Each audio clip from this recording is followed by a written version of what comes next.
Hello friends, Indian Navy Recruitment 2026 SSC IT Officer. So இதுக்குள்ள notification release பண்ணியிருக்காங்க. Total vacancies 15 vacancies.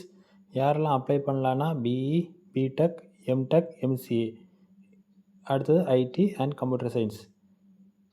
So உங்கள் date of birth வந்து 1 Jan 2002 இருந்து 1 July 2007 இருக்கணும். So அவங்க மட்டும்தான் அப்ளை பண்ண முடியும்.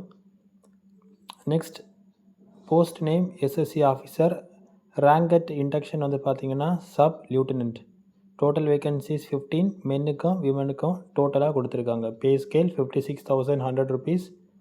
Selection method short listing based on normalised mark plus SSB interview plus medical examination கொடுத்துருக்காங்க. ஸோ மேண்டட்ரி என்னென்னா அன்மேரிட் இந்தியன் சிட்டிசன்ஸாக இருக்கணும். மென்னாக இருந்தாலும் சரி, விமனாக இருந்தாலும் சரி. மினிமம் 60% மார்க் நீங்கள் பிஇ இந்த எஜுகேஷன் குவாலிஃபிகேஷனில் ஸ்கோர் பண்ணியிருக்கணும். Official website www.joinindiannavy.gov.in. ஸோ இது அப்ளை பண்ணுற டேட் எப்போனா 16 May 2026 தான் ஸ்டார்ட் ஆகுது. ஓகேவா? இன்றைக்குள்ள டேட் 6/5 தான். ஸோ 16 May 2026 1 June 2026 வரைக்கும் நீங்கள் அப்ளை பண்ணிக்கலாம். Okay, thank you. மறக்காமல் ஷேர் பண்ணுங்கள், சப்ஸ்கிரைப்